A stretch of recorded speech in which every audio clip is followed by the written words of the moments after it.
Here's a quick tip: if you're stuck somewhere without a MIDI keyboard or a MIDI controller and you still want to play some stuff live into Ableton rather than clicking it in, you can convert the keyboard on your computer or laptop into a keyboard for inputting notes by pressing this little icon up here that looks a little bit like a keyboard. So once I press that, the keyboard on my laptop has now become a computer keyboard, MIDI keyboard. If I press the A note, I get a C, the W gets a C sharp, the S gets a D, the E gets a D sharp, the D gets an E, the F actually gets an F, the T gets an F sharp, the G gets a G, etc., etc. Sometimes, depending on where we have the octave range, even if we have this track arm button, if we press the keys on the keyboard, it won't play the samples in the drum machine. So I'm pressing the A key at the moment and nothing's happening on the drum machine. That's because if we take a look down here, the drum machines can have around 128 samples, I think, each drum machine can hold in. And in these Ableton presets, we only have a certain amount. So we've got like 16 in that.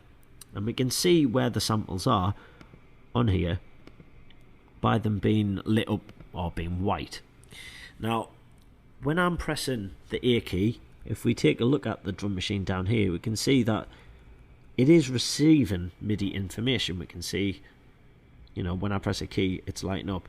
But if we look which note it's actually playing, it's just there, the blue key. So that's above all the samples.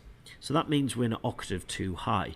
So what we need to do is press Z key to move down an octave. And now when I press A, it plays the first or the last drum sample or the last row.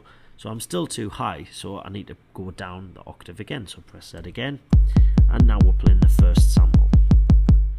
Either way, come over, press a key, double click on the instrument title so we can see the drum machine, press a key and just look for where's lighting up in this area of the drum machine. If it's above, you know you need to go down an octave. If it's below, you need to go up. So Z and X. And that's how you know to play a drum machine. The other thing to note is if I move up the keys, so that's A, the next key is S, and if you notice it's jumping from the kick to the snare. That's because we're using the black keys as well. So if I want to play this rim shot, I need to press W. Okay, so we have our MIDI instrument, the drum rack. We have a drum rack kit loaded, and we have this track armed. Now at this point, like I've been doing, I've been using my computer keyboard as a MIDI controller. And I have that set up because in the upper right-hand corner, if we look next to the key button, I have my computer keyboard icon on, and this allows me to use my computer keyboard as a MIDI keyboard. Now we know that the A row functions like the white keys on a keyboard, and the Q row, starting with W, functions like the black keys on a keyboard. We know that the Z button will allow us to transpose the entire computer keyboard down an octave, and the X button will allow us to bring it back up an octave. Let's go ahead and create a MIDI clip. And I'm going to extend this MIDI clip so we can see all the individual notes. And I'm going to press play on this clip. So we have our playhead running through it. I'm going to go ahead and turn down the volume of the metronome. I can use this little preview knob here to adjust the volume of the metronome. So now I can turn that on. Okay, now if I want to record into a pre-existing clip, there's a button at the top of the screen, this little circle button, and this allows me to record into session view clips. Now, this clip is empty, but it's a pre-existing clip because I double-clicked inside of one of these blank clip slots and it created a blank clip. Now, just because this track is armed doesn't mean that the minute I play this blank clip, it's going to start recording into it. I can play the instrument because the track has been armed, so the MIDI track is listening for incoming MIDI notes, but nothing's being recorded yet. So if I want to record something, I have to make sure that this button, this session record button, is on. So let me play this again. Now the benefit of this is that you can arm the track, practice what you want to do, and then when you're ready, you can turn this on. All right, so let's go ahead and turn this on. I'll start recording a kick and snare pattern.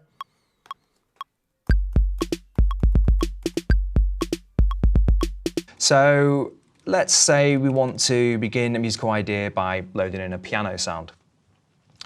We can click and expand the view with the mouse here, or press the right key with the cursor keys. And then if we press the right button, it will preview these sounds. Now the preview switch is down here, so that can be automatically enabled and just browse our way through, or we can have it disabled and use that right key to decide when we want to hear stuff.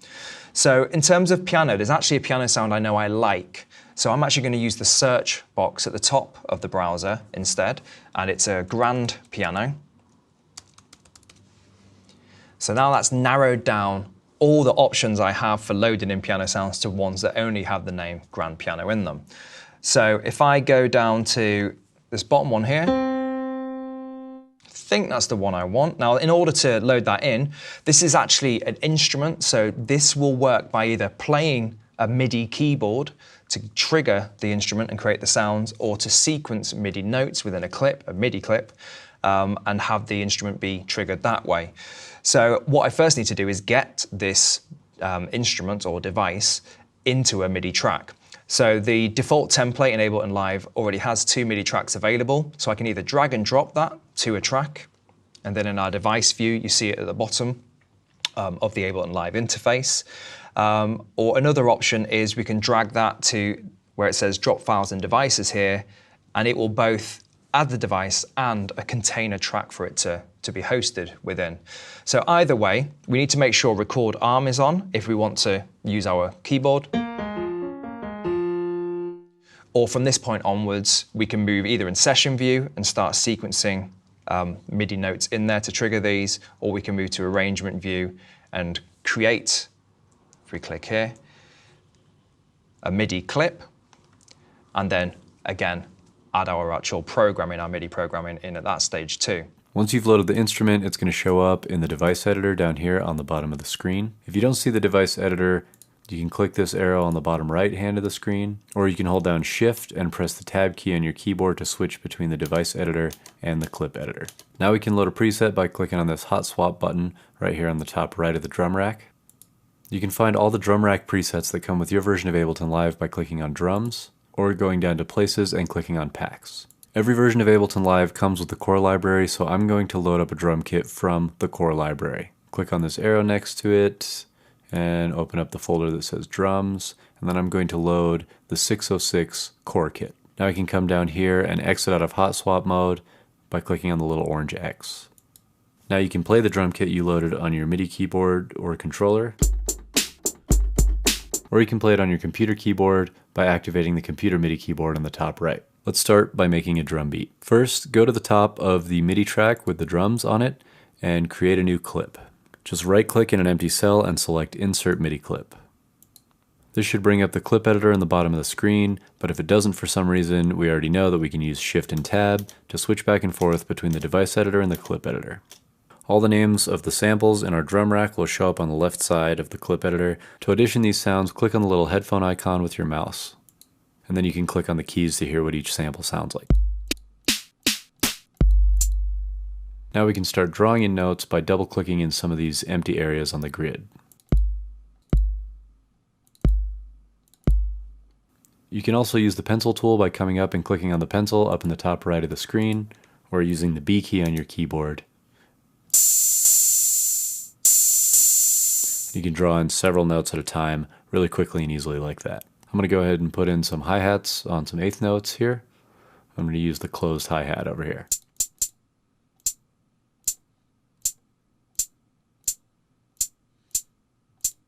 Then I'm going to turn the pencil tool off by pressing the B key on my keyboard again. And now I'm back to a normal mouse cursor. I can use the mouse to select any of the notes on the grid and drag to move them around.